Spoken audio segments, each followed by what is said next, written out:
अब बड़ी खबर यह है कि पाकिस्तान क्रिकेट बोर्ड ने आज आईसीसी को गुहार लगा दी है। पाकिस्तान क्रिकेट बोर्ड ने आईसीसी को कहा है, आइए एक टेबल पर बैठते हैं, बातचीत करते हैं, डायलॉग के जरिए अब हम इस मसले को सुलझाने की कोशिश करते हैं। अगले 2 से 3 दिन में इन सब्र और कीजिए और वक्त के ऊपर यह मालूम हो जाएगा कि आईसीसी को अप्रोच किसने किया, आईसीसी का दरवाजा कौन खटखटा रहा है और कौन नहीं खटखटा। अप्रोच दी आईसीसी, पीसीबी आईसीसी के पास भागता हुआ गया है।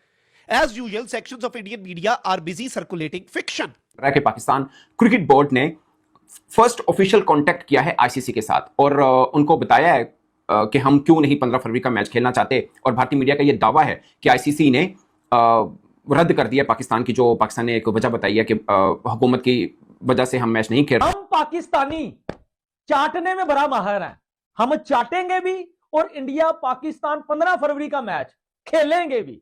हम स्टेटमेंटें बड़ी बड़ी देते हैं, बांग्लादेश के साथ खड़े हैं, ये है वो है, और बांग्लादेश 12 तारीख को इलेक्शंस है। उसके बाद तो मोहसिन नकवी कह सकते हैं ना कि बांग्लादेश के मेरे भाइयों और बहनों, हम आपके लिए खड़े हुए थे, वाकई में हुए थे, लेकिन अब देखिए क्रिकेट की मजबूरी है। चलिए विश्व क्रिकेट की अच्छाई के लिए हम इस मैच में खेलते हैं। इस पाकिस्तान क्रिकेट बोर्ड के चेयरमैन ने तुम लोगों की बदमाशी खत्म की है, जो तुम लोग बदमाश बने हुए थे, समझ आ गई? ये खत्म किया है उन्होंने। दूसरा, ये जोकर मीडिया इंडिया का, इसको तो नाम मैंने जोकर मीडिया रख दिया। जोकर से सारे आ करके बोलते रहते, कोई समझ नहीं आती क्या बात कर रहे क्या। आईसीसी ने चाहे दबी जबान में ही हो, लेकिन ये साफ तौर पर पाकिस्तान को कह दिया है कि आप पे सैंक्शंस लगेंगे। अब सैंक्शन से आपको बचना है तो आपको मैच खेलना पड़ेगा, अदरवाइज पाकिस्तान जो काफी सालों तक हुआ, 2009 के पाकिस्तान में जो अटैक हुए थे उसके बाद से वो एक आइसोलेशन में चला गया था, दोबारा ये नौबत आ सकती है। पाकिस्तान ने जो है ना, इंडिया का मीडिया कह रहा है कि घुटने टेक दिए और कहा कि जनाब हमसे गलती हो गई है आईसीसी को लिख के कि हमें जो है ना वो टेबल टॉक की जाए और हमसे बातचीत की जाए ताकि हम खेलें। और अब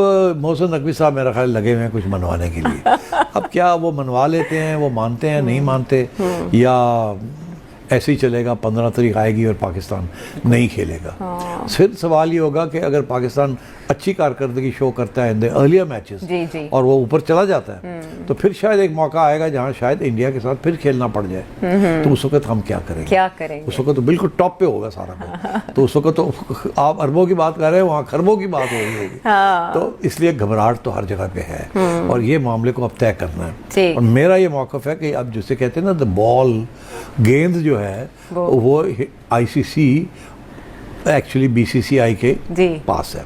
अगर वो चाहें तो गोल हो सकता है, अगर वो चाहें तो ना हो। के हवाले से किसी तारुफ के मोहताज नहीं। और पीसीबी का एक बड़ा फर्म स्टांस जो है वो आमिर मीर साहब ने प्रेजेंट किया है। अब्दुल वाजिद भट्टी साहब से गुफ्तगू का आगाज से करेंगे। भट्टी साहब, ये विक्रांत गुप्ता मुसलसल जो स्पेकुलेशन फैला रहे हैं, मुसलसल अगेंस्ट पाकिस्तान बात कर रहे हैं, मोदी सरकार का एजेंडा जो है वो मुसलसल जो है वो हम देख रहे हैं कि वो मुसलसल स्प्रेड आउट कर रहे हैं। ये जो जवाब दिया पीसीबी ने, आपको लगता है कि थोड़ी ताखीर हुई है? इससे पहले शटअप कॉल दे देनी चाहिए थी, इतना इंतजार क्यों किया? मेरे ख्याल में नाम नहीं देना चाहिए था इस मीडिया रिलीज में, क्योंकि उसका कद थोड़ा बढ़ाने की हमने कोशिश की है। लेकिन आखिरी जो लाइन है ना, वो बड़ी इंपॉर्टेंट है कि वक्त बताएगा कि हमारा दरवाजा किसने खटखटाया। तो मेरा ख्याल में उससे तो यही पीसीबी इनडायरेक्टली कह रहा है कि आईसीसी हमारे पास आया और उसने हमारे दरवाजे पर दस्तक दी है। तो देखें, सहाफ़ी को अली मैं हूँ, आप हैं, हमारे भाई कमर रज़ा हैं, कि साफी को किसी का तर्जुमान नहीं बनना चाहिए। तो दूसरी तरफ दोस्तों, पाकिस्तान की जो टीम है वो भारत के साथ 15 तारीख को खेलने के लिए तैयार भी हो गई है। बताइए यार, ये कैसा दोगलापन है? क्योंकि अब इंडियंस को मौका मिल गया पाकिस्तान पे हंसने का। एक तो हमें उस मैच की अशद और सख्त जरूरत है, दूसरा इंडियन लोगों को मौका मिला है हमारे ऊपर हंसने का, और पूरा इंडिया इस टाइम पे पाकिस्तान पे हंस रहा है। यार, जो पाकिस्तान बड़ी बड़ी बातें कर रहा था, हम 15 तारीख का मैच का इंडिया का बाइकआउट करेंगे, कोई मैच नहीं खेलेंगे, अब देख सकते हो किस तरह से भीख मांग रहा है आईसीसी के सामने। जी हाँ दोस्तों, पीसीबी चेयरमैन मोहसिन नकवी अब आईसीसी से मीटिंग चाहता है। वो बोल रहा है कि हम आईसीसी के साथ मीटिंग करना चाहते हैं, हमारी कुछ शर्तें हैं, वो मान लो हम मैच खेल लेंगे। इस तरह की बातें हो रही है। वो 3 शर्तें रखेगा पीसीबी आईसीसी के सामने, और ये 3 शर्तें हैं। एक तो पाकिस्तान टीम का रेवेन्यू बढ़ाया जाए, दूसरा जो हैंडशेक वाली कंट्रोवर्सी थी वो भी हटाई जाए, और तीसरा जो बायलैटरल सीरीज होनी है इंडिया पाकिस्तान की जो नहीं होती वो दोबारा से चालू करा जाए। मतलब इस तरह की भीखे मांगनी ने। अब तुम्हारे साथ नहीं खेलते, वो भी आईसीसी इसलिए चाहता है कि मैच हो। तुमने 7-8 दिन पहले ही बताया कि हम बाइकआउट कर रहे हैं। अगर तुम शेड्यूल से पहले ही बोल देते हम बाइकआउट कर रहे हैं इंडिया के मैच का, तो तुम्हें भाईजान इंडिया के ग्रुप में रखते ही नहीं। इसलिए मजबूरी हो गई आईसीसी की। अब ये मीटिंग कर रहे हैं आईसीसी के साथ, और बांग्लादेश बोर्ड को भी रखा है उसमें कि भाई बांग्लादेश बोर्ड का तो कोई मुद्दा ही नहीं है जो पाकिस्तान उठा रहा है, पाकिस्तान बोला हम बांग्लादेश के लिए बाइकआउट कर रहे हैं, वहीं आईसीसी बोल रहा है भाई तुम क्यों इनके लिए बाइकआउट कर रहे हो? जब तुम्हें हाइब्रिड मॉडल दे रखा है, तुमने बोला श्रीलंका में खेलेंगे हम, तुम्हें श्रीलंका दे दिया, तो तुम्हें तो कोई मसला ही नहीं है बाइकआउट करने का। वहीं बांग्लादेश को इसलिए मीटिंग में रखा हुआ है कि बांग्लादेश तो वैसे ही बाहर है T20 वर्ल्ड कप से, उसकी जगह तो स्कॉटलैंड खेल रहा है। इन पाकिस्तानियों को खुद ही समझ नहीं आ रहा कि करे तो करे क्या, क्योंकि इनको पता है अगर 15 तारीख वाला मैच का बाइकआउट हुआ पाकिस्तान की तरफ से, एक तो 2 पॉइंट जाएंगे, दूसरा जो जुर्माना लगेगा इनके ऊपर वो अलग से लगेगा, और तीसरा जो आईसीसी से फंड मिलता है आईसीसी टूर्नामेंट खेलने के वो भी नहीं मिलेगा। अगर कोई चीज अच्छे की तरफ हो रही है तो उसको वेलकम करना चाहिए, ना कि उसके अंदर कीड़े निकालने चाहिए और उस पूरे प्रोसेस को डीरेल कर देना चाहिए या कंट्रोवर्शियल कर देना चाहिए, क्योंकि at the end of the day bigger objective is के T20 वर्ल्ड कप में 15 फरवरी को हिंदुस्तान पाकिस्तान का मैच हो, ताकि ये जो एक तनाजा खड़ा हो गया, तनाजा भी खत्म हो और आगे के लिए क्रिकेट प्रोमोट भी हो, दोनों मुल्कों के ताल्लुकात भी बेहतर हो और उससे बेहतरी की सूरत हाल निकले, क्रिकेट बेहतरी की सूरत हाल निकले। जैसे अभी कथा कलामी की माजरत चाहूंगा समी साहब, जैसे अभी आप फरमा रहे कि आईसीसी बराह रास्त पाकिस्तान क्रिकेट बोर्ड से बात करने में हिचकिचाहट का मुजाहरा कर रहा है एज पर मीडिया रिपोर्ट्स, और मीडिया रिपोर्ट्स ये बताते हैं कि किसी और बोर्ड मेंबर को या डिप्टी चेयरमैन को ये टास्क दिया गया कि वो पाकिस्तान क्रिकेट बोर्ड से बात करें, तो आईसीसी के चीफ एग्जीक्यूटिव बराह रास्त या आईसीसी के चेयरमैन अपने एक अहम मेंबर से बराह रास्त बातचीत नहीं कर रहे हैं। आपको इसके पीछे क्या चीज नजर आती है? कोई सियासी तौर पर जो ताल्लुकात खराब हैं, या फिर कहीं ना कहीं दोनों जगहों पर पाकिस्तान ने भी तो फैसला कर रखा कि एक अना का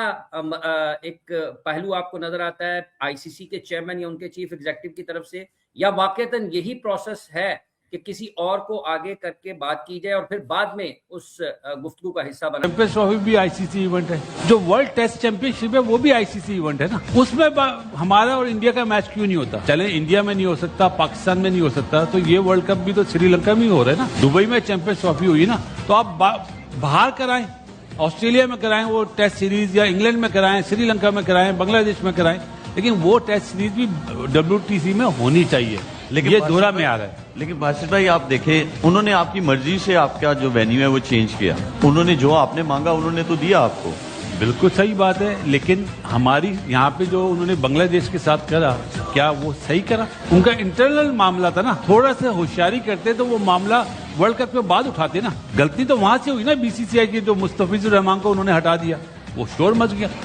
और मुझे अफसोस है दूसरे बोर्ड्स जो अभी बातें कर रहे हैं ना, उनके प्लेयर अपने बोर्ड्स को नहीं बोलते कि भाई हमारे बोर्ड को चाहिए था उस टाइम पे जो वोटिंग हुई ना 14-2 वो नहीं होनी चाहिए थी, या एटलीस्ट होनी चाहिए थी 8-7, इस तरह की वोटिंग होनी चाहिए। लेकिन जो आईसीसी की रिस्पॉन्सिबिलिटी थी नजीब, वो तो उन्होंने सही से निभाई। उन्होंने क्या किया, उन्होंने कहा चलो वोटिंग कर लेते हैं, तो वोटिंग जैसे बासित भाई ने कहा 14-2 आया, तो बात तो बांग्लादेश से शुरू हुई थी। तो आपका क्या पॉइंट ऑफ व्यू है इसके बारे में? देखिए, इस सवाल पे आता हूं, उससे पहले जो आपने सवाल किया ना शुभ भाई, वो $1 मिलियन क्वेश्चन है कि जब आपके लिए हाइब्रिड मॉडल प्लेस हो गया तो ये क्यों? ये पाकिस्तान में भी और हिंदुस्तान में भी लोग यही सोच रहे हैं कि आपने तो, आपका होम बेस चेंज हो गया, आप श्रीलंका जाके खेल रहे हैं, इंडिया अपना वेन्यू छोड़कर आपसे खेलने आ रहा है। But it is not about that, it is about injustice and inequality. बात यहाँ ये नहीं है हम we are bending over backwards, हम हर तरह से वक्त को धक्का दे रहे हैं कि इंडिया जो कह रहा है वो मानते जाएं।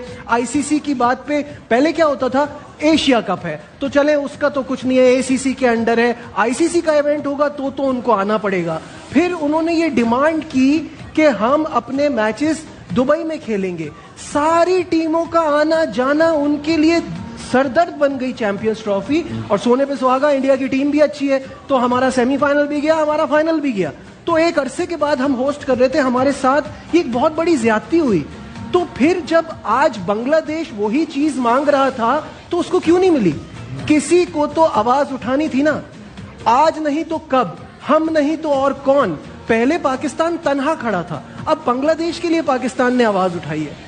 जो अब दूसरा आपका सवाल था कि आईसीसी ने सही किया, 14-2 हो गया, तो किसी का स्टेक पे कुछ लगा हुआ नहीं है ना। अब बॉर्डर गवास्कर ट्रॉफी की ज्यादा अहमियत है एशेज से, तो वो क्यों बोलेंगे? लेकिन हमें तो बोलना पड़ेगा।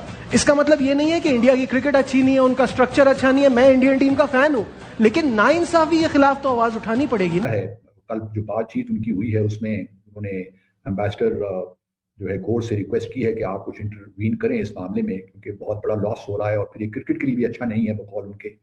तो एम्बेसडर गोर जो है वो सबसे पहले तो जो यहाँ पे नाज़िमुल अमूर हैं, क्योंकि इस वक्त अमरीकी सफीर इस्लामाबाद में नहीं है पिछले तकरीबन 1.5 साल से, तो इनकी राय लेंगे कि क्या हमें करना चाहिए, क्योंकि एम्बेसडर गोर जिस तरह आपने कहा स्पेशल रिप्रेजेंटेटिव भी हैं अमेरिका के इस सारे खित्ते के लिए, और तो रोल तो बन सकता है, लेकिन फिर भी वो थोड़ा सा एहतियात से काम लेंगे, क्योंकि ममालिक ऐसे इनिशिएटिव्स नहीं लेते जिसमें उनको बाद में एक लिहाज से आप कह सकते हैं कि कामयाबी ना हो। बहुत हुआ तो पहले वो राय लेंगे, यहाँ की जो सफारत खाना है अमेरिका का, वो फिर जो राय देंगे उसके मुताबिक बातचीत आगे बढ़ेगी। और मेरे ख्याल में भी 1-2 दिन में हमें ये बात वाज़ेह हो जाएगी कि आया, क्योंकि एम्बेसडर गोर पहले भी उनका एक प्लान था पाकिस्तान आने का। अब देखना ये है कि क्या वो प्लान 15 फरवरी से पहले होता है नहीं होता, क्योंकि दिन बहुत थोड़े रह गए अब। तो अगर जो कुछ भी हुआ वो एक कल तक होपफुली पता चल जाएगा। जो मेरे सोर्सेज हैं इंडिया में वो तो यही बता रहे हैं कि कल तक होपफुली कुछ ना कुछ बात पता चल जाएगी कि एम्बेसडर गोर इंटरेस्टेड भी हैं कि नहीं ये रोल प्ले करने में, क्योंकि अगर वहाँ पे उनको कोई कामयाबी नजर नहीं आ रही और पाकिस्तान अपने स्टांस पे डटा है, क्योंकि मेरा ख्याल में डटे रहना चाहिए, तो शायद फिर वो ये रोल प्ले ना करें, मुआवजत कर लें। सर वैसे प्रोटोकॉल क्या होता है अगर गौर साहब पाकिस्तान में आए, तो वो एक्चुअली में क्रिकेट बोर्ड से यानी नकवी साहब से, क्योंकि नकवी साहब इंटीरियर मिनिस्टर भी हैं, तो उनसे मिलेंगे या अपने लाइक पाकिस्तान में किन से मिलके वो पाकिस्तान क्रिकेट बोर्ड को या पाकिस्तान गवर्नमेंट को अपना मैसेज देना चाहेंगे या अपनी राय देना चाहेंगे? देखिए पहली बात तो ये है कि अगर वो आए तो ये कहकर नहीं आएंगे कि मैं इस मसले के लिए आ रहा हूँ। वो तो चूंकि साउथ एशिया पे भी इन्वाई हैं, स्पेशल रिप्रेजेंटेटिव हैं प्रेसिडेंट अमेरिका के, तो वो तो एक आएंगे कि पहला विजिट मैं करने आ रहा हूँ पाकिस्तान पे। तो लेकिन चूंकि अगर वो एक दो दिन में आए तो फिर वो इसी मकसद के लिए आएंगे। फिर ऑब्वियसली उनकी मुलाकातों का सिलसिला शुरू होगा, वो फॉरेन मिनिस्टर से ही मिलेंगे।